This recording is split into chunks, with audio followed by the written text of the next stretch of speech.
Last but not least हम compensation formulas देखेंगे, तो कॉम्पेंसेशन फ़ॉर्मूलाज़ हमें क्यों चाहिए होते हैं कि बेसिकली एसिड बेस डिसऑर्डर जब भी होता है तो कॉम्पेंसेशन होगी, ठीक है? कैसे होगी? अगर मेटाबॉलिक प्रॉब्लम है, तो लंग्स ब्रीथिंग को चेंज करेंगे, रेस्पिरेटरी है तो किडनीज़ एडजस्ट करेंगे, लेकिन कॉम्पेंसेशन प्रेडिक्टेबल है कि कितना पीएच एक्सपेक्टेड है, कितना पार्शियल प्रेशर वो है और हम कैसे करेंगे? एक विंटर्स फ़ॉर्मूला होता है जिसमें हम expected partial pressure of oxygen देते हैं जब मेटाबॉलिक एसिडोसिस है। क्योंकि मेटाबॉलिक कंपोनेंट है ना बाइकार्बोनेट कम हो रहा है तो हम एक्सपेक्ट कर रहे हैं कि जो लंग्स हैं वो कॉम्पेंसेट करेंगे।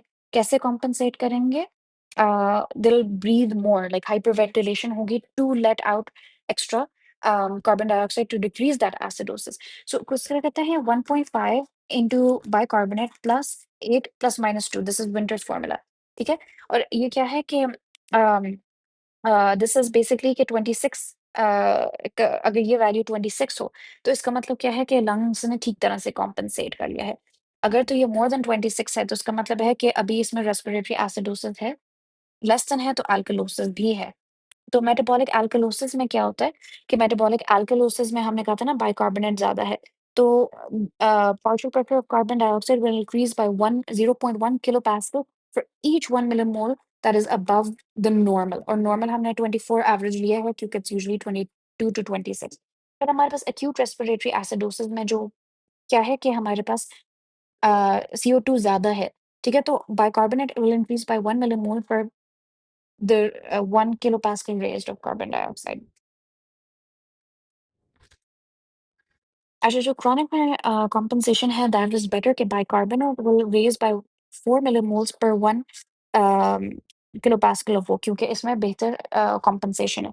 Acute respiratory acidosis का क्या मतलब है कि CO2 ही कम है तो bicarbonate अब fall करेगा ताकि हम अल्कलोसिस को कम कर सकते हैं बाय 2 मिलीमोल पर 1 किलोपास्कल एंड क्रोनिक रेस्पिरेटरी में क्या है कि it will fall less than 3 ठीक है? तो इसको देखो if you just look for like a sort of a pattern तो acute so it's like 1, 2, 3, 4.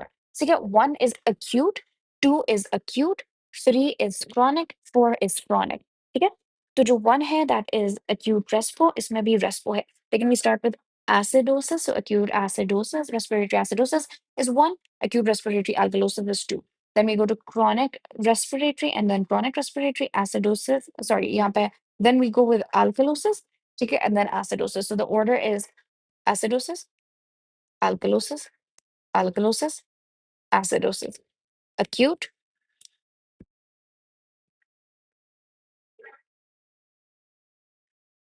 and then chronic, and then acute, acute, chronic, chronic. ठीक है? So this is just a scenario कि अगर pH हमारे पास ये है 7.3 and हमारे पास bicarbonate ये है, हमें पता है this should be 22 to 26 and this should be 35 to 45. So this is within normal range. So we know कि we have an acidic picture. This is most likely metabolic acidosis.